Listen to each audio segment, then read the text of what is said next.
देखो भाई, chemical properties में आते हैं। ठीक है, केमिकल प्रॉपर्टीज क्या क्या होती हैं हेलो एल्केन्स की। देखो, एक तो अपने को पढ़ना है न्यूक्लियोफिलिक सब्स्टिट्यूशन रिएक्शन,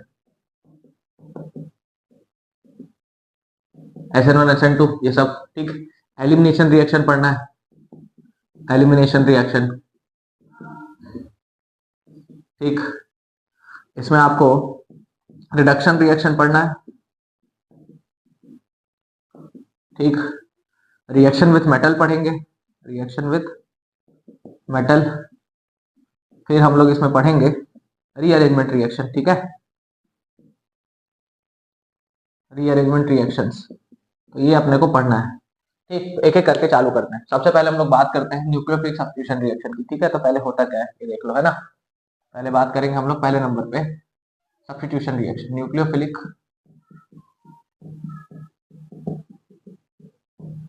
सब्स्टिट्यूशन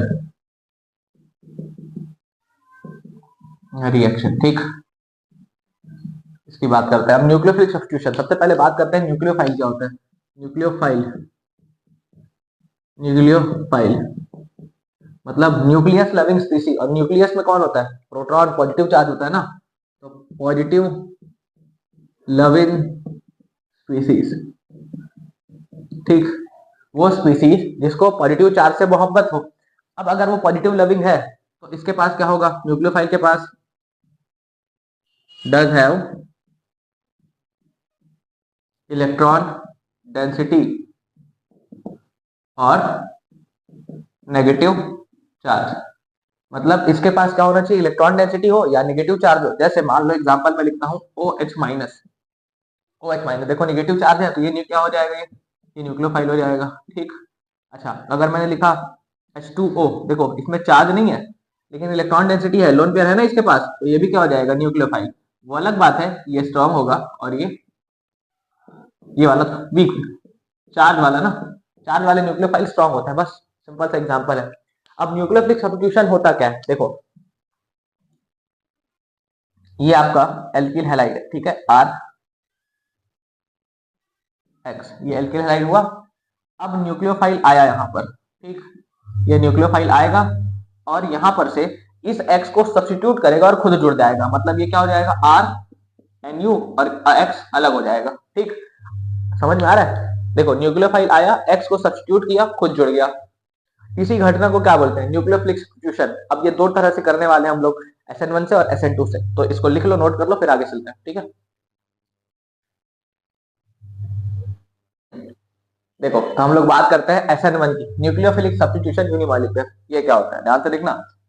ये आपका alkyl halide.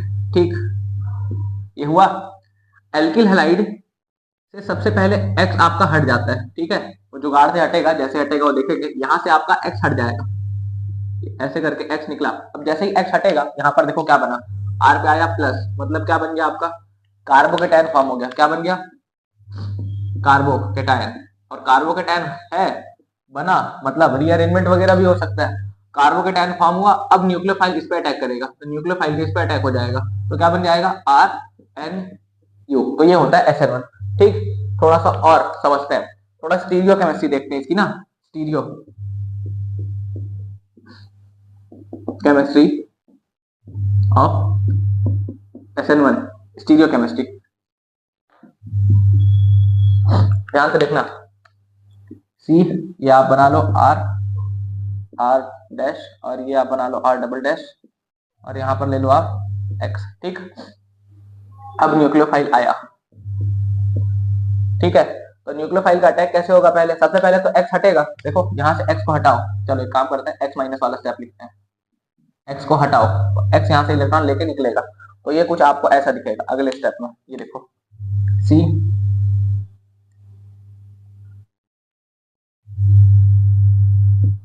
R R dash, ये, और इस पे चार्ज क्या आ जाएगा, इस पे चार्ज आ जाएगा पॉजिटिव चार्ज। ठीक है, अब ध्यान से देखना, इसका हाइब्रिडेशन क्या हो गया, sp2, और ये क्या है, शेप ट्राइगोनल प्लेनर कार्बोकेटाइन का जो हाइब्रिडाइजेशन है वो sp2 होता है, सबको पता है, और जो शेप है वो प्लेनर होगा। sp2 हाइब्रिडाइजेशन के कारण बॉन्ड एंगल वगैरह सब 120 डिग्री, तो इसके पास एक वैकेंट ऑर्बिटल ऐसे क्रिएट हो जाएगा। ठीक, अब ध्यान से देखना, अब जो आपका इनकमिंग न्यूक्लियोफाइल है जो अटैक करने वाला है न्यूक्लियोफाइल, ठीक है, ये न्यूक्लियोफाइल ये अबो द प्लेन से भी अटैक कर सकता है, अटैक कर सकता है अबो द प्लेन से, और ये न्यूक्लियोफाइल बिलो द प्लेन से भी अटैक कर सकता है। ठीक है, the nucleophile can attack from both the side of plane as above the plane and below the plane. तो आपके पास जो प्रोडक्ट बनेगा उसमें हो सकता है कुछ में न्यूक्लियोफाइल अबो द प्लेन लगे रहे और कुछ में न्यूक्लियोफाइल बिलो द प्लेन लगे रहे। ठीक है, मतलब यहाँ पर ये आपको ऐसा दिखेगा, कैसा दिखेगा, चलो बनाते हैं।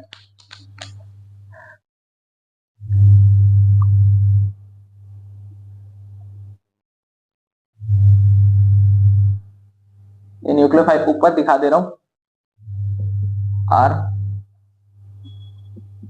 आर डबल डैश, और यहाँ पर क्या हो जाएगा आपका, एक और क्यों लगा हुआ था, आर, ये हुआ। बट ऐसे नहीं, हम लोग इसका ना इमेज वाला फोटो बना तो आपको ज्यादा अच्छे समझ में आए। देखना, ये हुआ कार्बन, ठीक है, आर आर डैश, यहां पर आप ले लो आर डबल डैश, और यहां पर आप ले लो क्या ले लो, न्यूक्लियोफाइल। ठीक है, ये हुआ ऐसे। देखो, अगर ये सब ग्रुप डिफरेंट है तो ये क्या बन जाएगा, chiral centre. Chiral centre, chiral centre समझते हो ना, अगर किसी कायरल सेंटर का मतलब, अगर कायरल कार्बन की बात करूं, अगर कार्बन पे चारों ग्रुप डिफरेंट लगे हुए हैं तो वो सेंटर कायरल होगा और वो ऑप्टिकली एक्टिव होगा, अगर एक कायरल सेंटर है तो यहाँ पर कायरल सेंटर बन रहा है, मैं मान के चलता हूँ कि सब ग्रुप डिफरेंट है, तो इसका एक मिरर इमेज भी बनेगा आपके पास। इसका मिरर इमेज बनाओ, तो मिरर इमेज बनाओगे तो ये कुछ ऐसा दिखेगा आपको, सी आर, यहाँ पर न्यूक्लियोफाइल, ठीक है, फिर ये आएगा आर डबल डैश, और उधर क्या होगा आपका आर डैश। तो देखो ध्यान से, ये दोनों एक दूसरे के non superimposable mirror images है। नॉन सुपर इम्पोजेबल का मतलब इसको उठा के इसके ऊपर रखोगे, सुपर इम्पोज करोगे तो सुपर इम्पोज तो होगा नहीं, तो ये क्या हो जाएगा, they are non super imposable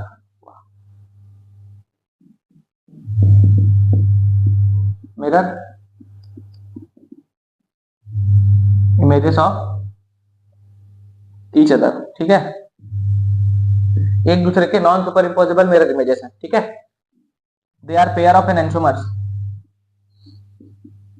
pair of enantiomeric pair बोलते हैं इसको, जो non superimposable mirror images होते हैं ना एक दूसरे के, उसी को हम लोग क्या बोलते हैं, एनेंटियोमर। तो ये हुआ एनेंटियोमर। अब ध्यान से समझना, इसमें आधा न्यूक्लियोफाइल अबोव द प्लेन से जाता है और आधा न्यूक्लियोफाइल बिलो द प्लेन से जाता है। एनसीईआरटी की बात, एनसीईआरटी के हिसाब से अगर बात करें तो 100% रेशमाइजेशन लेके चलेंगे, वरना क्या है ना, जेई वगैरह में अपन क्या मान के चलते हैं कि कुछ न्यूक्लियोफाइल पहले ही अटैक कर देते हैं कार्बोकेटाइन के बनने से थोड़ा सा, तो ये वाला जो है ना, ये वाला मतलब जो बिलो द प्लेन वाला है वो थोड़ा ज्यादा बनता है, बट हम लोग अकॉर्डिंग टू एनसीईआरटी चलते हैं। ध्यान से देखना, यहाँ पर देखो, आधा न्यूक्लियोफाइल अबो द प्लेन लगा, आधा न्यूक्लियोफाइल बिलो द प्लेन लगा, तो ये जितना बना होगा उतना यही बना होगा, है ना, आधा आधा अबो द प्लेन से और आधा बिलो द प्लेन से, तो दोनों के दोनों आधे आधे बने होंगे। इसी को रेसमिक मिक्सचर बोलते हैं। कैसे, अब लिखता हूँ रेसमिक मिक्सचर क्या होता है। रेसमिक मिक्सचर यहाँ पर लिखते हैं,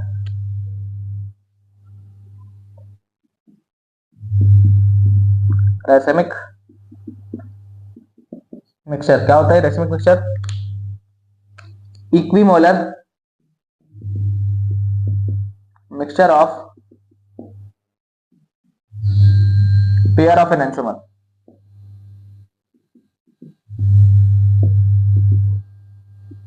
which is optically inactive in nature। अब ये ऑप्टिकली इनएक्टिव क्या है, क्या होता है ना, जब प्लेन पोलराइज लाइट पास कराते हैं इन ऑर्गेनिक कंपाउंड्स के थ्रू, मतलब ऑर्गेनिक कंपाउंड्स को कांच वांच में भर के, अरे यार ठीक है ना, समझ लो, मतलब उससे से प्लेन पोलराइज को पास कराते हैं, तो अगर वो लाइट सीधे सीधे निकल गया बिना डेविएशन के, मतलब ये कंपाउंड ऑप्टिकली इनएक्टिव होगा। लेकिन अगर वो कंपाउंड डेविएट कर रहा है ऊपर नीचे जहां भी, तो वो कंपाउंड क्या हो जाएगा, ऑप्टिकली एक्टिव। ठीक है, मतलब लाइट अगर डेविएट कर रही है तो, अब ध्यान से देखना, क्योंकि यहाँ पर ये कायरल सेंटर है तो इसको ऑप्टिकली एक्टिव होना चाहिए, पर ये होता नहीं है भाई, ये ऑप्टिकली एक्टिव है, ये भी ऑप्टिकली एक्टिव है, इंडिविजुअली एक्टिव है दोनों, लेकिन ऑब्वियसली ये दोनों एनेंटियोमर है, तो अगर ये +30 घुमा रहा है ना लाइट को, तो वो -30 घुमा देगा। क्यों भाई, एक अल्फा एक बीटा, डी और एल फॉर्म जानते हो ना, अरे यार एनेंटियोमर क्या होते हैं, डी और एल फॉर्म अगर आपको पता होगा थोड़ा बहुत तो इतना समझ रहे होगे ना कि अगर एक क्लॉकवाइज घुमाएगा तो दूसरा एंटी क्लॉकवाइज घुमाएगा तो ओवरऑल रोटेशन तो जीरो हो जाएगा ना। मतलब जो रेसिमिक मिक्सचर है वो ऑप्टिकली इनएक्टिव है, लेकिन ये दोनों इंडिविजुअली ऑप्टिकली एक्टिव है। ये भी एक्टिव है और वो भी एक्टिव है इंडिविजुअली, लेकिन मिक्सचर में क्या होंगे, इनएक्टिव होंगे। ठीक, अब न्यूक्लियोफाइल लग गया आपका, तो ये हो गया। अब यहाँ पर कुछ कुछ बातें अपने को लिखनी है, नोट, इंपॉर्टेंट बात ना, नोट। अब ये नोट क्या क्या है ध्यान से देखना।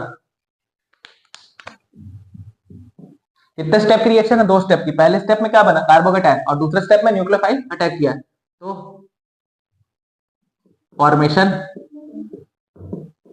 Of carbocation is rate determining step, मतलब इस स्टेप वही होता है। ठीक, rate of reaction is directly proportional to stability of carbocation, मतलब जितना स्टेबल आपका कार्बोकेटायन बनेगा ना उतना ही फास्ट रेट ऑफ रिएक्शन होगा। मतलब क्या हो जाएगा, रेट ऑफ रिएक्शन ध्यान से देखना, सबसे ज्यादा 3 डिग्री में, फिर 2 डिग्री में, फिर 1 डिग्री में। क्यों, क्योंकि 3 डिग्री में कार्बोकेटायन अच्छे से बनेगा ना।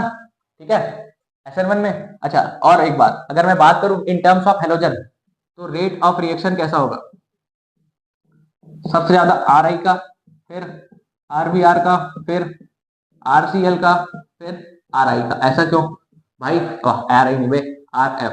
ऐसा क्यों, क्योंकि जितना आसानी से यहाँ पर से हेलोजन हटेगा, जितने आसानी से यहाँ से हेलोजन हटेगा उतना ही जल्दी कार्बोकेटायन बनेगा।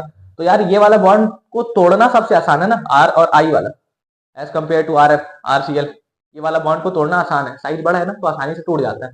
ठीक, तो ये हुआ। अच्छा, एक और बात, एक बहुत ही इंपॉर्टेंट चीज लिख रहा हूँ ना, इसका जो रेट आप लिखने वाले हो, रेट लिखोगे ना केमिकल काइनेटिक्स वाला, तो R equal to K times of concentration of केवल और केवल केवल किस पे, केवल और केवल एल्किल हैलाइड पे डिपेंड करेगा, न्यूक्लियोफाइल पे नहीं। तो यहाँ पर क्या आ जाएगा, RX ये। अब इसका रेट केवल एक के कंसंट्रेशन पर डिपेंड करता है, इसका रेट केवल एक के कंसंट्रेशन एल्किल हैलाइड के, इसलिए इसको अपन क्या बोलते हैं, SN1, मतलब सब्स्टिट्यूशन न्यूक्लियोफिलिक यूनिमोलिकुलर। यार एक पे डिपेंड कर रहे हैं ना, न्यूक्लियोफिलिक सब्स्टिट्यूशन यूनिमोलिकुलर, इसीलिए इसको बोलते हैं क्योंकि वो एक पे डिपेंड करता है। ठीक है, तो ये सारी बातें आपको ध्यान रखनी। हाँ, एक और बात, रैसमाइजेशन अकर्स,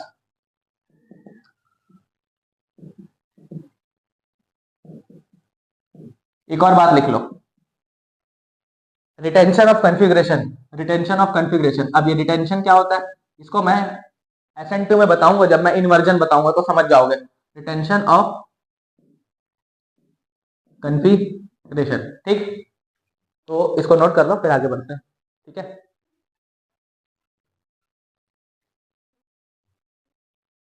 चलो, न्यूक्लियोफिलिक सब्स्टिट्यूशन बायोमोलिकुलर देख लो, वही ये आपका हेलो एल्केन है, न्यूक्लियोफाइल आएगा और सब्स्टिट्यूट करके खुद जुड़ जाएगा और आपका हेलोजन अलग हो जाएगा। ये अब इसमें क्या होता है देखो, ये आपका एल्किल हैलाइड है। ठीक है, इसमें न्यूक्लियोफाइल क्या करता है ना, इसको अप्रोच करता है पहले ही ऐसे एल्किल हैलाइड को, तो ये अप्रोच हो रहा है। अब ये अप्रोच करता है ना, तो ये वाला जो बॉन्ड है एल्किल हैलाइड का, ये वाला जो बॉन्ड था ये भी थोड़ा थोड़ा थोड़ा करके ब्रेक होने लगता है। ठीक है, अब देखो ये अप्रोच किया इसको, ये वाला बॉन्ड ब्रेक हुआ तो क्या होगा, थोड़ा देर के बाद इसके साथ बॉन्ड बन जाएगा और वो अलग हो जाएगा। मतलब ये ऐसा दिखेगा आपको, न्यूक्लियोफाइल के साथ तो बॉन्ड बन गया और वो क्या हो गया, अलग। अब ध्यान से देखना, इसमें कोई कार्बोकेटायन वगैरह बना नहीं, कार्बोकेटायन वगैरह कुछ नहीं बना। हाँ, यहाँ पर अपन लिखना चाहें तो क्या लिखेंगे हम लोग, यहाँ पर देखो बॉन्ड फॉर्मेशन हो रहा है। ठीक है, और यहाँ पर क्या हो रहा है, बॉन्ड ब्रेकिंग हो रहा है। मतलब बॉन्ड फॉर्मेशन बॉन्ड ब्रेकिंग साथ में चल रहा है। ऐसा नहीं हुआ कि बॉन्ड ब्रेकिंग हुआ पहले, जैसे SN1 में पहले बॉन्ड ब्रेक हो जा रहा था, कार्बोकेटायन बन रहा था, उसके बाद न्यूक्लियोफाइल का अटैक हो रहा था। इसमें नहीं होता, न्यूक्लियोफाइल पहले से ही अटैक करता है, पहले से ही अप्रोच करता है उसको, उसके बाद ये वाला बॉन्ड धीरे धीरे करके टूटता है और इसके साथ बॉन्ड बन जाता है। तो ये आपका SN2 होता है। इसका स्टीरियो देखते हैं ना, स्टीरियो, स्टीरियो देखोगे तो और अच्छे से समझ में आएगा। ठीक है, ध्यान से देखना, फिशर प्रोजेक्शन में बना दे रहा हूँ क्योंकि इसमें कन्वर्जन दिखाना है। फिशर प्रोजेक्शन पता है ना, ये कार्बन है और ये चारों बॉन्ड है उसके। ठीक, तो यहाँ पर मान लो मैं लिखता हूँ R, यहाँ पर मैं लिखता हूँ R डैश, और यहाँ पर लिखता हूँ R डबल डैश, और यहाँ पर मैं लिखता हूँ X। अब SN2 अगर कराते हो, न्यूक्लियोफाइल आता है, SN2 अगर आप कराते हो तो ध्यान से देखना, न्यूक्लियोफाइल कैसे कर रहा है अटैक, न्यूक्लियोफाइल अप्रोच करेगा इसको। ठीक है, अप्रोच करता है, मतलब इसके साथ बॉन्ड बनाना चाहता है, तो ये वाला बॉन्ड टूट जाएगा। मतलब ये कैसे दिखेगा, ध्यान से देखना, देखो न्यूक्लियोफाइल अटैक किधर से करता है, पीछे से अटैक करता है ना, तो यहाँ पर क्या आ जाएगा, न्यूक्लियोफाइल, और जो इधर वाला है वो उधर चला जाएगा, और यहाँ पर R और ये वाला वैसे का वैसे। अब ध्यान से देखना, पहले वाले में आपका जो आर डैश था ना वो इधर लगा हुआ था लेफ्ट साइड, न्यूक्लियोफाइल अटैक किया तो छाता उल्टा हो जाता है ना। अरे तूफान उफान में कभी फंसे हो तो छाता उल्टा हो जाता है ना, उसको इन्वर्जन बोलते हैं। तो वैसे यहाँ पट से अटैक करता है, ये उल्टा हो जाता है उधर ऐसे फट। इसी को क्या बोलते हैं? Inversion of configuration. अब उसमें कुछ हुआ ही नहीं था इसमें SN1 में, इसलिए उसको रिटेंशन बोलते हैं। रिटेंशन मतलब वैसी को वैसी, इन्वर्जन ऑफ कन्फिग्रेशन इसको बोलते हैं। हल्का फुल्का भी जेई नीट का अगर पढ़े हो या तुम लोग को बेसिक्स पढ़ाया गया है तो उसमें तुम लोग को पता होगा, एक कन्फिग्रेशन हम लोग करते हैं आर और एस वाला। तो आर से एस में पलटना आपका इन्वर्जन है, एस से आर में आना इन्वर्जन है ना। एस से एस में रिटेंशन और आर से आर में रिटेंशन, ये ठीक। तो ये हुआ आपका SN2। अब ध्यान से देखना, यहाँ पर कोई कार्बोकेटाइन वगैरह तो बना नहीं है। अब बैक अटैक हुआ है, यहाँ पर क्या हुआ? बैक अटैक, बैक अटैक हुआ है ना। रिएक्शन कितनी है? सिंगल स्टेप की रिएक्शन है, सिंगल स्टेप रिएक्शन, ठीक। इसके बारे में कुछ कुछ बातें लिखते हैं, इंपॉर्टेंट बातें। नोट, क्या नोट? ध्यान से देखना। No intermediate is form.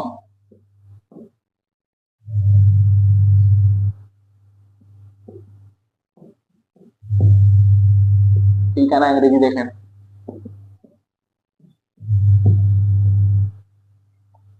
कोई इंटरमीडिएट नहीं बनता, ठीक है। पेंटावेलेंट ट्रांजिशन स्टेट बनता है। अब ये क्या होता है? यहाँ पर ना कार्बन का 5 बॉन्ड रहता है, इसी को बोलते हैं। अब 5 बॉन्ड कैसे सर? दो ही दिख रहा है। अरे साले, यहाँ पर देख, ये एल्किल हाइड है तो यहाँ पर इसका 3 बॉन्ड बना होगा और इसका एक इसके साथ बना है, तो 4 बॉन्ड तो ये बनाया ही हुआ है। और ये वाला 5वां बना रहा है उसके साथ, ठीक है। इसलिए ठीक है ना भाई, दोस्त हो ना यार तुम लोग, दिल पे मत लिया करो ज्यादा, है ना, चलता है इतना। पेंटावेलेंट ट्रांजिशन स्टेट कार्बन का बनता है इसका, ठीक है। रेट ऑफ रिएक्शन अगर लिखोगे आप तो रेट ऑफ रिएक्शन आप क्या लिखोगे? ध्यान से देखना। इस बार भी वही है क्या? हेलो एल्केन जितना आसानी से निकलेगा यहाँ से, हेलो एल्केन नहीं भाई, एल्केन नहीं भाई, हेलोजन, हेलोजन जितना आसानी से निकलेगा उतनी तेज होगी रेट। मतलब ये कुछ ऐसा होगा, आर आई में सबसे ज्यादा, फिर आर बी आर में, फिर आर सी एल में, फिर आर आई में। ये तो ठीक है, कोई दिक्कत नहीं है इसमें। अच्छा अगर मैं बात करूं यहाँ पर रेट ऑफ रिएक्शन, अगर मैं कार्बोकेटाइन वाला हिसाब लगाऊं तो फिर गड़बड़ हो जाएगा। क्यों? इसमें इसमें इसमें ध्यान से देखो, अटैक किधर से हो रहा है? पीछे से। अब अगर पीछे से अटैक हो रहा है, बैक अटैक हो रहा है, तो अगर मान लो बल्कि ग्रुप लगा होगा तो अटैक करना मुश्किल हो जाएगा। तो यहाँ पर रेट ऑफ रिएक्शन कैसा होगा? चलो मैं पहले तुमको समझाता हूँ, ध्यान से देखना। CH3X, ठीक है, CH3 CH CH3X, और एक मैं लिख रहा हूँ CH3 CH3 CH3X। अब ध्यान से देखो, तीनों में आप SN2 कराओ, कराओ तो तीनों में आप SN2 कराओ। मतलब देखो, इस वाले में न्यूक्लियोफाइल जो होगा ऐसे अटैक करेगा, मस्त है ना। इस वाले में न्यूक्लियोफाइल होगा, ये भी अटैक कर लेगा, इसको भी हालत खराब होगा क्योंकि देखो पीछे से दो दो ग्रुप लगे हुए। पर इस वाले में न्यूक्लियोफाइल, इसका तो अटैक कर, ये तो मौत आ जाएगी इसको। कैसे अटैक करेगा, कैसे अप्रोच करेगा कार्बन को? 3 3 ग्रुप लगे हुए हैं ना। मतलब यहाँ पर रेट ऑफ रिएक्शन कैसे हो जाएगा आपका? सबसे ज्यादा रेट होगा 1 डिग्री में, फिर 2 डिग्री में, फिर 3 डिग्री में। क्यों? क्योंकि स्टेरिक क्राउडिंग है ना, अटैक ही नहीं हो पाएगा। तो यहां से अगर आप लिखना चाहो तो आप ऐसा लिखोगे, रेट ऑफ रिएक्शन जो है डायरेक्टली प्रोपोर्शनल होगा इनवर्सली भाई स्टेरिक क्राउडिंग के, ठीक है। स्टेरिक क्राउडिंग कम होगा तो रेट ऑफ रिएक्शन बढ़ जाएगा। रिटेंशन ऑफ कन्फिग्रेशन, इसमें इन्वर्जन होता है, ठीक है। तो ये सब बातें आपको ध्यान में रखनी है। तो अच्छा एक चीज और, रेट लॉ लिखेंगे इसके लिए, रेट लॉ इंपॉर्टेंट है। इसका जो रेट लॉ होगा ना, इसको SN2 क्यों बोलते हैं? ये के और यहाँ पर कंसंट्रेशन, दोनों के कंसंट्रेशन पर डिपेंड करेगा। मतलब एल्किल हैलाइड की कंसंट्रेशन पे भी डिपेंड करता है और न्यूक्लियोफाइल के भी कंसंट्रेशन पर डिपेंड करता है, दोनों के कंसंट्रेशन पर डिपेंड करता है इसका रेट, इसलिए इसको SN2 बोलते हैं, ठीक है। तो चलो इसको नोट कर लो, फिर आगे बढ़ते हैं। चलो भाई, प्रैक्टिस क्वेश्चन है कुछ। अब प्रैक्टिस क्या है? कुछ नहीं, SN1 और SN2 का रेट बताना है, किसमें ज्यादा अच्छे से होगा, ठीक है। तो ध्यान से देखो,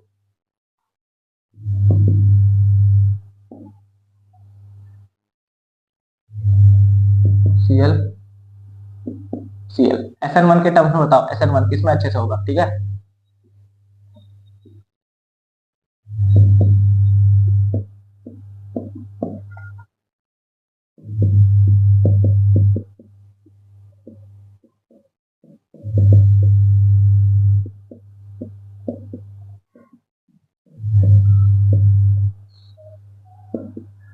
इसमें आपको बताना है SN2 का, और इसमें भी बताना है SN2, ठीक है, सीख जाओगे, आसान है, कोई दिक्कत नहीं। और एक आध लिख लेते हैं। लिखना क्या है ये तो देखो, ये SN1 है, मतलब ऑर्डर क्या है, SN1 में 3 डिग्री में सबसे ज्यादा, फिर 2 डिग्री में, फिर 1 डिग्री में, यही तो ऑर्डर है। तो ये 2 डिग्री वाला है तो इसका रेट ऑफ रिएक्शन ज्यादा होगा। इसमें देखो SN2 पूछा है ना, SN2 में तो उल्टा होता है, 1 डिग्री में रेट ज्यादा है, फिर 2 डिग्री में, फिर 3 डिग्री में।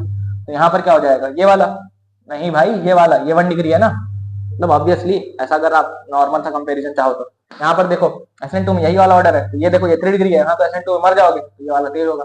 बस ऐसे ही कराना है, बहुत आसान है भाई, 1 डिग्री 2 डिग्री, बस बस बस। अच्छा कुछ अगर थोड़ा सा स्पेशल केस देखें, स्पेशल स्पेशल कुछ नहीं है, ध्यान से देखो, CH2Cl, ठीक है,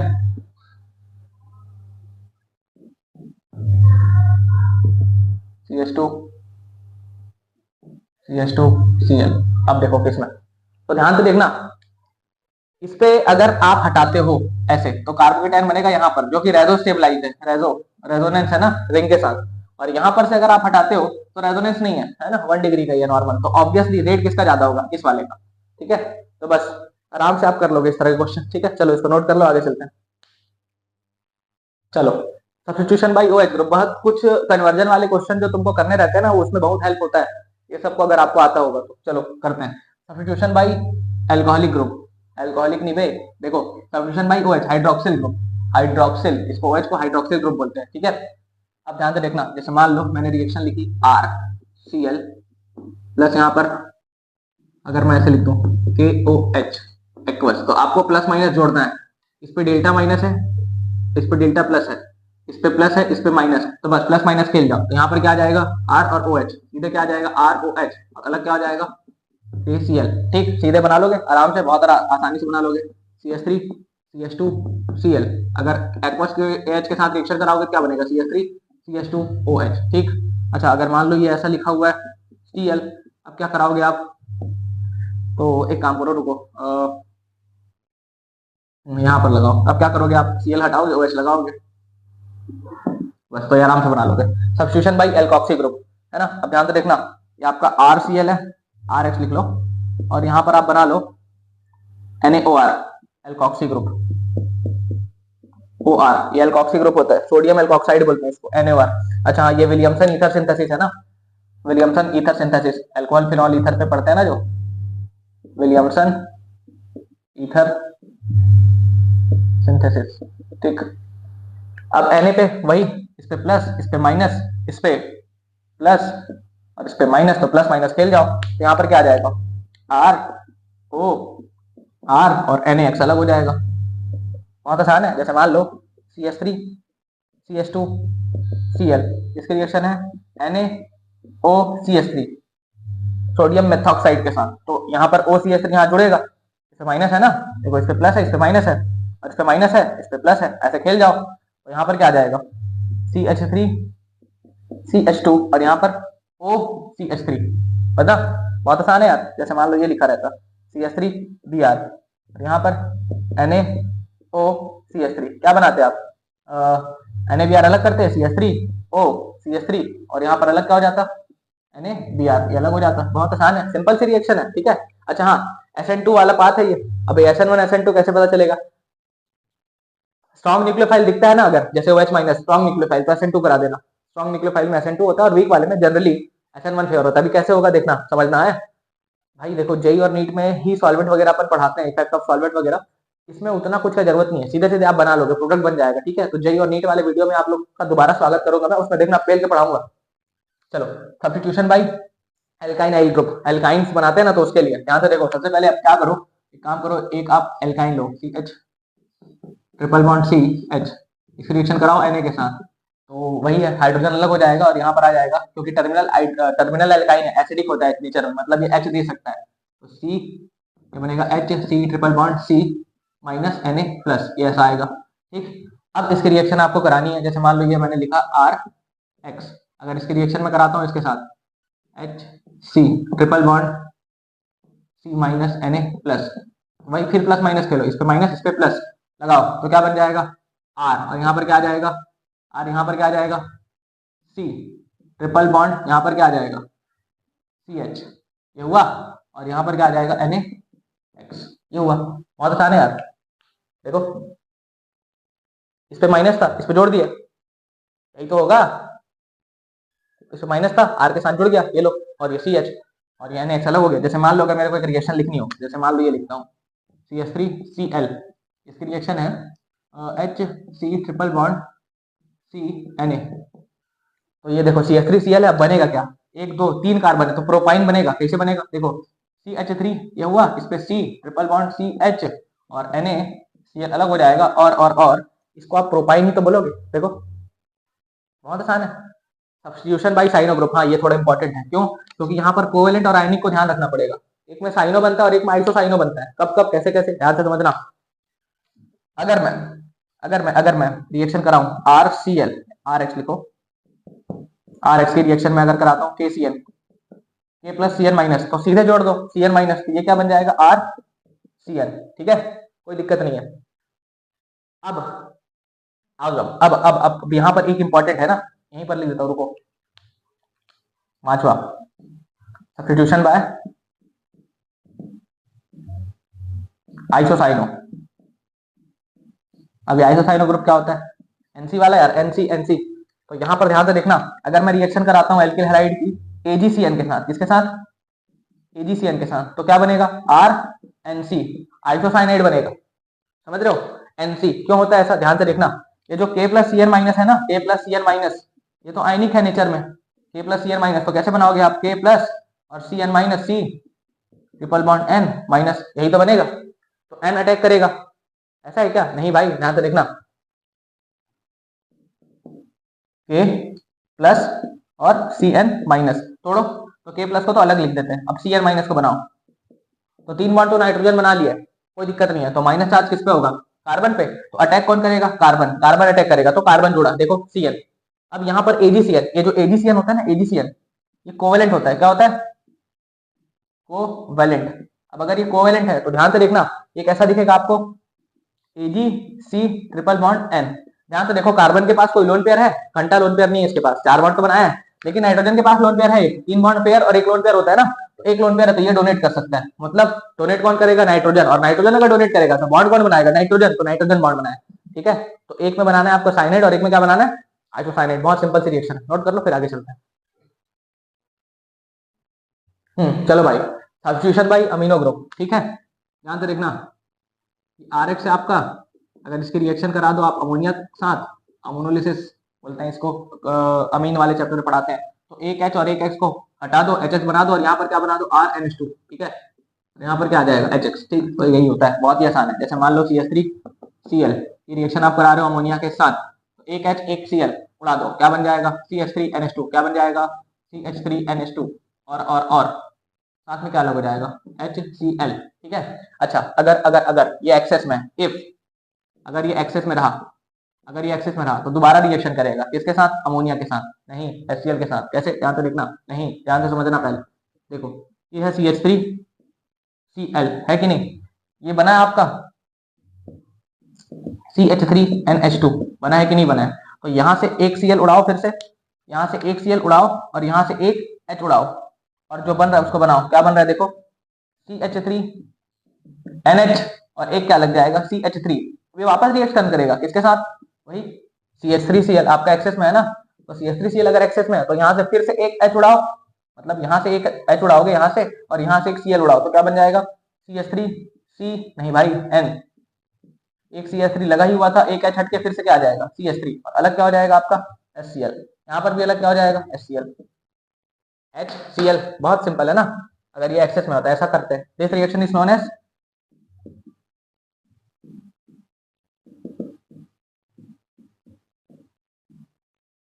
अमोनोलिसिस। ठीक, अमोनोलिसिस बोलते हैं इसको। सब्स्टिट्यूशन बाय नाइट्राइड ग्रुप, अब ये दोनों फिर से इंपॉर्टेंट है, नाइट्राइड ग्रुप वाला भी और नाइट्रो ग्रुप वाला भी। ठीक है, नाइट्राइड ग्रुप में ध्यान से देखना, RH की रिएक्शन अगर आप KNO2 से कराते हो, किससे, KNO2 से, तो क्या बनेगा, RNO2। ठीक, कोई दिक्कत नहीं है ना। अब समझना, समझना कहानी क्या है। कहानी ये है कि अगर मैं एक एग्जांपल लिखूं CH3Cl और इसकी रिएक्शन में कराता हूँ KNO2 के साथ, तो आप बना लोगे CH3 NO2 NO2 ये हुआ। अभी अभी अभी ये पता है आपको KNO2 जो होता है ना वो क्या होता है, आयनिक होता है। आयनिक क्या होता है, आयनिक। अब अगर ये आयनिक है तो ये K प्लस और NO2 माइनस के फॉर्म में रहेगा। अब NO2 माइनस कैसे दिख रहा है, N double bond O O और यहाँ पर माइनस और यहाँ पर प्लस। ठीक, अब ध्यान से देखना, यहाँ पर अगर ऐसा है, अगर यहाँ पर ऐसा है तो अटैक कौन करने वाला है, अटैक कौन करने वाला है, अटैक कौन करने वाला है। बहुत मस्त बात है। और यहाँ पर देखो, इसको ना थोड़ा सा सस्पेंस बनाते हैं, इसको मैं लिखता हूँ फिर देखना है ना आंसर। अब जैसे नाइट्रो ग्रुप के लिए लिखा जाए तो ये अगर आप ऐसा करते हो RX और इसके रिएक्शन में करा दूं AgNO2 के साथ, अब क्या बनाओगे, अब क्या बनाओगे बताओ, अब क्या बनाओगे। बहुत सही है इस बार। अब आप बनाओगे RNO2। सर ये दोनों सेम है, अरे नालायको सेम नहीं है, ध्यान से देखना समझना। लिखने के लिए तो मैं NO2 लिख दिया, बट ये बेसिकली NO2 है नहीं, ये अलग से जुड़ेगा। देखना समझना है। यहाँ पर इतना तो समझ में आ गया होगा कि O पे माइनस है तो अटैक कौन करने वाला है, O। अटैक तो O करेगा ना, तो O से जोड़ो। मतलब इसको अगर आपको ढंग से लिखना हो तो आप क्या लिखते, O अटैक करेगा तो ये O अटैक किया और यहाँ पर है N और यहाँ पर क्या है, डबल बॉन्ड। ये बना, मतलब बॉन्ड कौन बनाया है, O। ठीक, यहाँ पर देखना AgNO2 ये फिर कोवेलेंट होता है। AgNO2 क्या होता है, कोवेलेंट, कोवेलेंट इन नेचर। अब अगर ये कोवेलेंट है तो ये आपका ऐसा दिखेगा AgON डबल बॉन्ड O। ये देखो AgNO2। अब ध्यान से देखना, यहाँ पर लोन पेयर तो इसके पास भी है और लोन पेयर इसके पास भी है, लोन पेयर इसके पास भी है, लेकिन ये sp2 वाला है ना, इलेक्ट्रोनेगेटिविटी उसकी थोड़ी सी ज्यादा रहेगी, इसलिए यहाँ पर इससे हम लोग नहीं डोनेट करवाएंगे। डबल बॉन्ड वाला है ना तो वहां से नहीं बनवाएंगे। अब ये है और ये है, ऑक्सीजन और नाइट्रोजन दोनों के पास लोन पेयर है। अगर ऑक्सीजन लोन पेयर डोनेट करेगा तो ये ऐसा बन जाएगा, मतलब ये वाले जैसे, देखो देखो देखो इसके जैसे। और अगर नाइट्रोजन डोनेट करेगा तो NO2 जुड़ेगा, N से जुड़ेगा। तो डोनेट किससे करवाएं, आइडेंटिसिटी देखनी पड़ेगी। दोनों के दोनों न्यूट्रल है, दोनों के दोनों न्यूट्रल है तो इलेक्ट्रोनेगेटिविटी से चल लो। ऑक्सीजन की इलेक्ट्रोनेगेटिविटी ज्यादा है ना तो वो अपने इलेक्ट्रॉन को रखना चाहेगा, वो नहीं देना चाहेगा। और नाइट्रोजन की इलेक्ट्रोनेगेटिविटी कंपेरेटिवली ऑक्सीजन से कम है तो कौन डोनेट करेगा, नाइट्रोजन।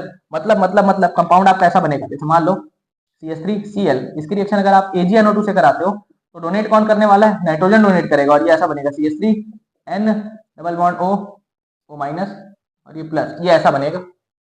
उस बार ऐसा नहीं बना था, उस बार ऑक्सीजन से लिंकेज था। ठीक है, तो ये फर्क था, चलो नोट कर लो। चलो भाई, तो ये हमारा सब्स्टिट्यूशन वाला पोर्शन खत्म हो गया। अब हम लोग आते हैं दूसरे वाले रिएक्शन पे, जी हाँ, जिसका नाम है एलिमिनेशन रिएक्शन। अब देखो, जेई में नीट में जब इसमें मैं पढ़ाता हूँ तो अपन सब कुछ पढ़ते हैं, E1 है, E2 है, E1 CB है, ये सब सारी चीजें है ना। लेकिन अब बोर्ड्स के लिए है तो खट खट करना है, कैसे करना है, तो यहाँ पर हम लोग सीधे सीधे बात करेंगे क्या करने वाले हैं हम लोग।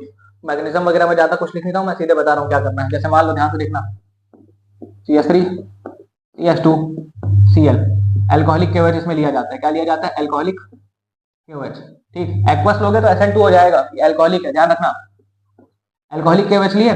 अब एल्कोहलिक KOH के बाद क्या करना है आपको, अल्फा बीटा एलिमिनेशन। क्या करना है, अल्फा बीटा एलिमिनेशन। अब ये क्या होता है सब मैं बता रहा हूँ।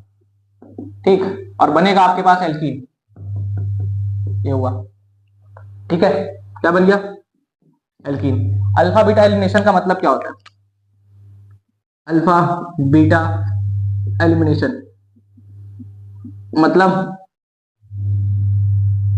अल्फा से हेलोजन,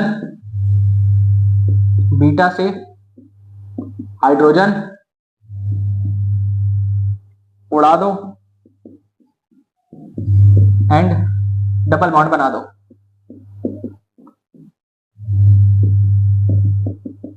तो ये होता है सीधे।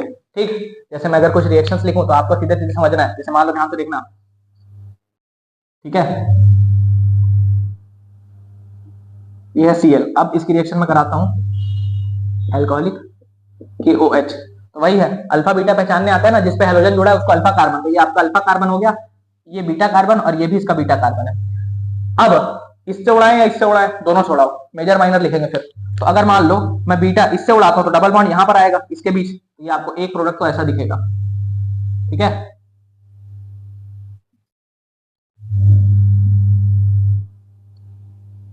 और अगर मैं वहां से उड़ाता हूँ तो एक डबल बॉन्ड आपको यहाँ पर दिखेगा। अब मेजर और माइनर की बात, मेजर माइनर कैसे लिखना है, वैसे तो मेजर प्रोडक्ट ये है, कैसे पता चलेगा, सेट-जेफ रूल से। सेट-जेफ रूल, अब ये सेट-जेफ रूल क्या है देखो,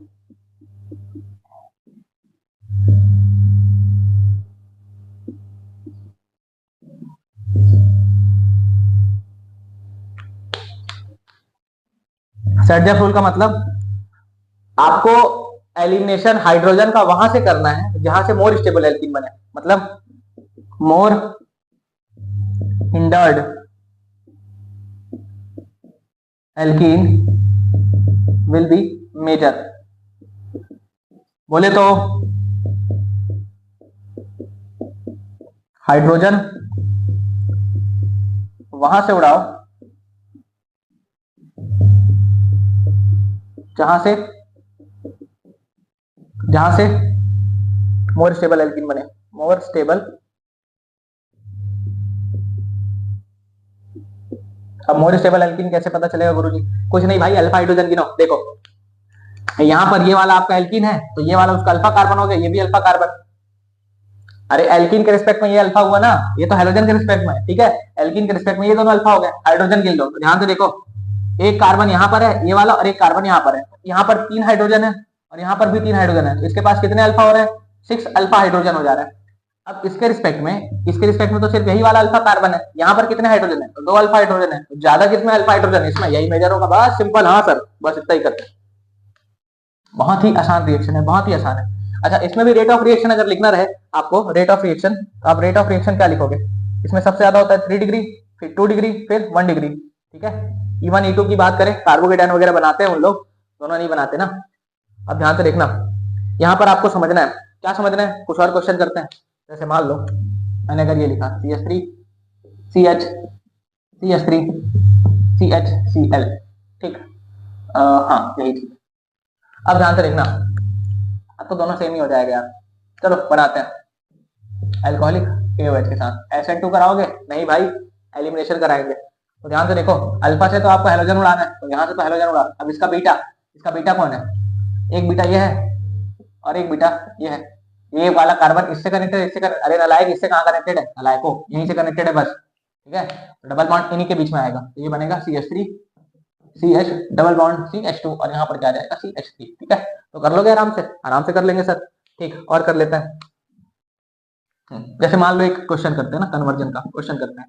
जैसे मान लो आपके पास है CH3 ठीक है, इसकी रिएक्शन आप कराते हो Cl2H2 से, A बनता है, ठीक है। उसकी रिएक्शन आप करा देते हो,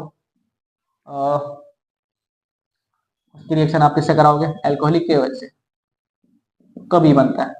ए और बी पहचानना है, सिंपल रिएक्शन लिखी है। Cl2H में कुछ नहीं यार, ये तो ये बन रहा है CH3 CH2 Cl, ये तो ये बना। अल्कोहलिक KOH एलिमिनेशन करा दो, क्या बन जाएगा? यहाँ से हाइड्रोजन उड़ेगा, यहाँ से हाइड्रोजन उड़ेगा, तो क्या बन जाएगा? CH2 double bond CH2। ये तो आराम से बना लो, ठीक है। नोट कर लो, फिर इसको आगे चलते हैं। फिर रिडक्शन रिएक्शन कुछ नहीं, हेलो एल्केन से वापस एल्केन बना दो। रिडक्शन का मतलब क्या होता है? हाइड्रोजन का जुड़ना, जोड़ दो। CH3 CH2 Cl, रिएक्शन अगर मैं कराता हूँ H2 और PT, हीट वीट कर दो, तो क्या बन जाएगा? यहाँ पर Cl उड़ा दो, क्या बना दोगे? CH3 लो बन गया। ये लो CH3 CH2 Cl, वही Hi और red phosphorus, Hi over red phosphorus. कुछ नहीं भाई, Cl हटाओ और H लगा दो, तो क्या बन जाएगा? CH3 रिडक्शन हो गया ना, हाइड्रोजन का जोड़ना, बस एल्केन बन जाता है वापस से। नोट कर लो, आगे चलते हैं। देखो भाई, रिएक्शन विथ मेटल्स, ठीक है। तो पहले तो हम लोग बात करेंगे reaction with sodium, dry ether के साथ, वही वुड्स रिएक्शन की बात कर रहा हूँ। RX इसकी रिएक्शन कराओगे अगर आप sodium in presence of dry ether, तो क्या बन जाएगा? RR NaX अलग, ठीक है। कोई मैकेनिज्म वगैरह नहीं लिखना, बस ये समझ लो फ्री रेडिकल वगैरह बनता है। बैलेंस कर लो ना भाई, इसको 2 मोल ले लो, ठीक है, तो बन जाएगा। और यहाँ पर भी क्या आ जाएगा? NaX है ना, तो 2 NaX आ जाएगा, ठीक है, कोई दिक्कत नहीं है। अब यहाँ पर समझना, अगर मैं बात करूं, किसकी बात करूं? Free radical mechanism. सबसे पहली बात तो ये वुड्स रिएक्शन है, अगला है इसमें फ्री रेडिकल मैकेनिज्म होता है। और बनाना कैसे, कुछ क्वेश्चन करते हैं। बहुत ही निहायत ही आसान टाइप की रिएक्शन है यार। ये देखो CH3 Cl रिएक्शन कराओ, कैने ड्राई ईथर, क्या बनाओगे? ये CH3 है ना, चिपका दो दो ठो, लो ठीक है, ये लो Cl।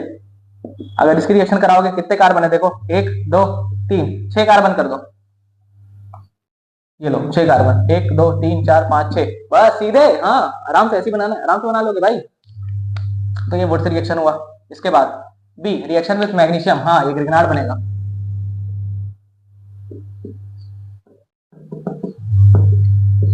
मैग्नीशियम ग्रिग्नार्ड रिएजेंट ना, इंपॉर्टेंट है क्योंकि ग्रिग्नार्ड की दुनिया भर की रिएक्शन है।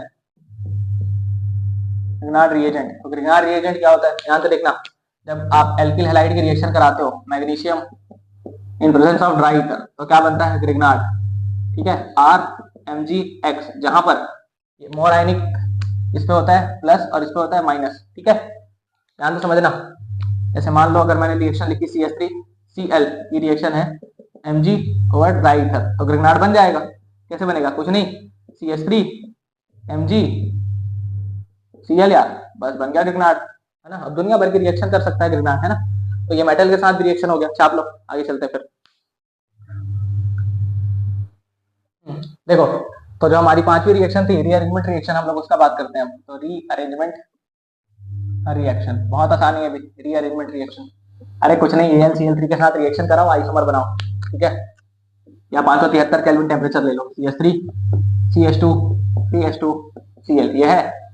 आप इसका रिएक्शन कराओ AlCl3 के साथ, या 573 केल्विन टेम्परेचर ले लो, तो क्या हो जाएगा, कुछ नहीं, ये क्या है, क्लोरोप्रोपेन है ना, 1 क्लोरो 2 क्लोरो बनाओ, आइसोमर बना दो बस, बिल्कुल। हाँ टेबड़ा उदास वो भी खुश। ये Cl और ये CH3 लो, बन गया। बहुत आसान है, बहुत आसान, हाँ बहुत आसान है। CH3 CH2 CH2 CH2 Br LBr3, चलो एक काम करो, Cl3 लिखे ना, इसमें हम लोग लिख लेते हैं वही, तो क्या बनेगा, 1 पे है ना, 2 पे लगाओ, CH3 CH2 CH CH3 Cl, लो बन गया रीअरेंजमेंट। आइसोमर बनाना है बस, ठीक है, छाप लो, आगे चलते हैं फिर। केमिकल प्रॉपर्टीज ऑफ हेलोएरिन, सबसे पहले हम लोग बात करते हैं nature of carbon halogen bond in haloarene, देखना समझना बहुत इंपॉर्टेंट है।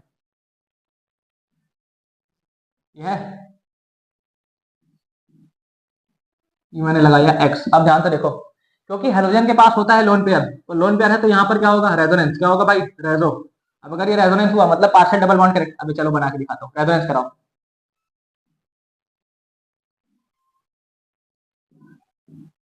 समझना। हाँ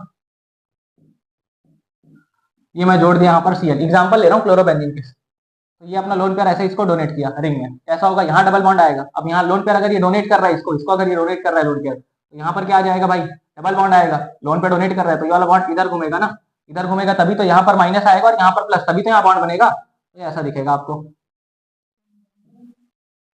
Cl डबल बॉन्ड आ गया और यहाँ पर ये दोनों वैसी की वैसी ऐसा ऐसे रहेगा। अब यहाँ पर क्या आ जाएगा, माइनस, और यहाँ पर क्या है, क्लोरीन पे प्लस, क्योंकि वो लोन पे डोनेट कर दिया।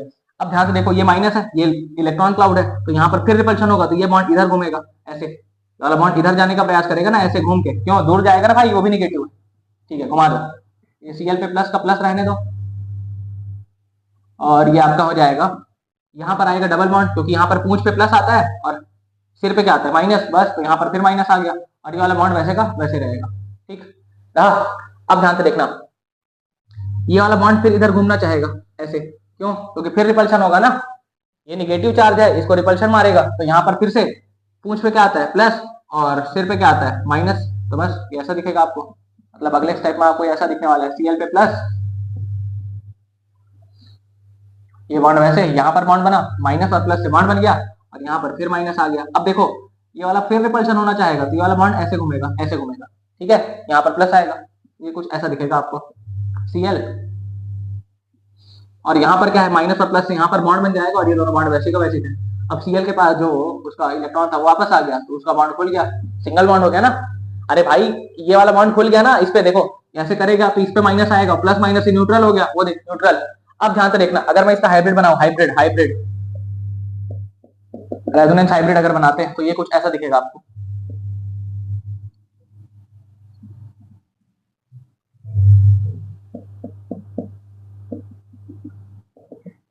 ये हुआ। अब ध्यान से देखना, ब्लैक पेन ये रहा, इसमें समझना यहां पर क्या आ रहा है, पार्शियल डबल बॉन्ड कैरेक्टर आ रहा है कि नहीं आ रहा है? ठीक, पार्शियल डबल बॉन्ड कैरेक्टर आया। दूसरी बात, डेंसिटी कहां कहां पे बढ़ी है, प्लस माइनस भी तो था। देखो यहाँ पर था क्लोरीन पे चार्ज क्या था, प्लस, और यहाँ पर माइनस था। यहाँ पर प्लस था, यहाँ पर माइनस आ जाए, यहाँ पर माइनस आया और यहाँ पर माइनस आया। मतलब इलेक्ट्रॉन डेंसिटी कहां कहां पे बढ़ी है, electron density increases at ortho and para position. Ortho और पैरा पे इलेक्ट्रॉन डेंसिटी को बढ़ा दिया। अब अगर ऑर्थो पैरा पे इलेक्ट्रॉन डेंसिटी को बढ़ा दिया तो जो इनकमिंग इलेक्ट्रोफाइल होगा, इलेक्ट्रोफाइल, इलेक्ट्रोफाइल मतलब इलेक्ट्रॉन लविंग, जैसे न्यूक्लियोफाइल था ना, ये इलेक्ट्रॉन लविंग होगा। Electrophile will attack on ortho and para. मतलब इलेक्ट्रोफाइल कहां अटैक करेगा, ऑर्थो और पैरा पे। मतलब अगर मैं रिएक्शन कराता हूं, जैसे क्लोरोबेंजीन है, ठीक है, अगर इसकी रिएक्शन मैं किसी इलेक्ट्रोफाइल के साथ कराता हूं तो वो कहां कहां पे अटैक करेगा, हो सकता है वो ऑर्थो पे अटैक कर ले और हो सकता है वो पैरा पे अटैक कर ले। मेजर माइनर हम लोग देख लेंगे, ठीक है। तो ये दोनों पे अटैक हो सकता है इलेक्ट्रोफाइल का, ठीक। इसी को डायरेक्टिव इन्फ्लुएंस ऑफ ग्रुप बोलते हैं। इस फिनोमेना को क्या बोलते हैं, directive influence of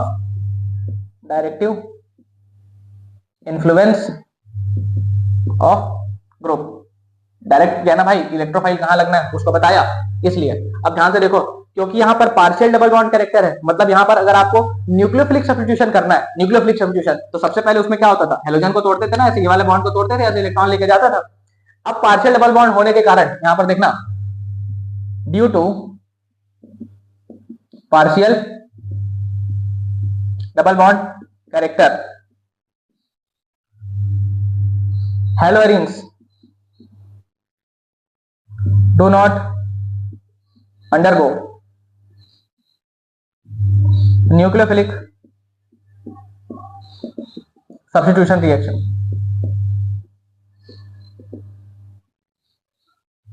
partial double bond character होने के कारण इन लोग न्यूक्लियोफिलिक सब्स्टिट्यूशन नहीं दिखा सकते। अरे भाई, न्यूक्लियोफिलिक सब्स्टिट्यूशन दिखाने के लिए इस बॉन्ड को तोड़ना पड़ेगा ना। अब ये डबल बॉन्ड कैरेक्टर है तो इसको तोड़ना, हालत खराब हो जाएगा डबल बॉन्ड को तोड़ने में, चारों ताकत लगेगा ना, दो बॉन्ड तोड़ना है। दूसरी बात, अगर यहाँ डबल बॉन्ड तोड़ भी दिए तो बेंजीन पे प्लस आ जाएगा, बेंजीन के ऊपर प्लस, अनस्टेबल, ठीक है। sp2 पे प्लस थोड़ी ना डालोगे, sp2 कार्बन पे थोड़ी प्लस, ठीक है। तो ये सब कारण है। तो ये न्यूक्लियोफिलिक सब्स्टिट्यूशन तो शो नहीं कर सकता। हाँ, लेकिन अगर आप जबरदस्ती करवाओगे, टेम्परेचर वगैरह बढ़ा दिया है, प्रेशर वेशर 8 बार लगा दिए, तो हो सकता है, ठीक है। तो उसको हम लोग अगले वाले स्लाइड में कवर करते हैं, नोट कर लो, आगे चलते हैं। देखो भाई, रिप्लेसमेंट बाय ओएच ग्रुप, हाँ डाउस प्रोसेस की बात कर रहा हूँ। देखो ये आपका क्लोरोबेंजीन लो, अब ये SN1 SN2 तो शो करेगा नहीं। क्यों नहीं शो करेगा, क्योंकि डबल बॉन्ड कैरेक्टर बड़ा मुश्किल है तोड़ना। तो इसकी रिएक्शन अपन क्या कराते हैं, पहले NaOH के साथ कराओ। टेम्परेचर और प्रेशर हाई लेना पड़ेगा आपको, एक्वस NaOH है ना, 300 ATM प्रेशर और 673 kelvin temperature, high temperature pressure. अब जबरदस्ती कराओगे तो हो जाएगा ना। तो सबसे पहले ये क्या बनेगा, ऐसा हो जाएगा O माइनस Na+, ऐसा होता है, ठीक है। फिर इसका आप हाइड्रोलिसिस करा दो, तो यहां पर क्या आ जाएगा, एक्वस वाले मीडियम में, तो यहां पर क्या आ जाएगा आपके पास, फिनॉल, ये बन गया। तो क्लोरोबेंजीन से फिनॉल बनाते हैं इस तरीके से, इसको अपन क्या बोलते हैं, this reaction is known as Dow's process. ये क्या है, डाउस प्रोसेस, क्लोरोबेंजीन से फिनॉल बनता है, ध्यान रखना, नेम रिएक्शन है, ठीक है। अब रिप्लेसमेंट बाय साइनो ग्रुप, अब ये देखो इसमें कैसे करना है आपको। ये आपका क्लोरोबेंजीन लिए, इसकी रिएक्शन आप कराओ CuCN के साथ, 475 केल्विन टेम्परेचर रहेगा और 60 ATM प्रेशर रहेगा, ठीक है। प्रेशर वगैरह भी हाई करना पड़ता है, टेम्परेचर भी हाई। तो यहाँ पर क्या बन जाएगा, ये साइनोबेंजीन बन जाता है। अब ये क्यों बना रहा हूँ भाई, इसका ना थोड़ा सा इंपॉर्टेंस है। कैसे, अगर इसका हाइड्रोलिसिस करोगे ना तो दो रिएक्शन और आएंगे आपके पास, मतलब दो प्रोडक्ट और आएंगे। जैसे मान लो ये CN है, ठीक है, अगर आप इसका हाइड्रोलिसिस करते हो कंप्लीट तो एसिड बनेगा, बेंजोइक एसिड, साइनाइड के हाइड्रोलिसिस से एसिड बनता है, तो ये हो जाएगा आपका COOH। और अगर आप इसका पार्शियल हाइड्रोलिसिस करते हो, पार्शियल, तो क्या बनेगा, अमाइड बन जाएगा।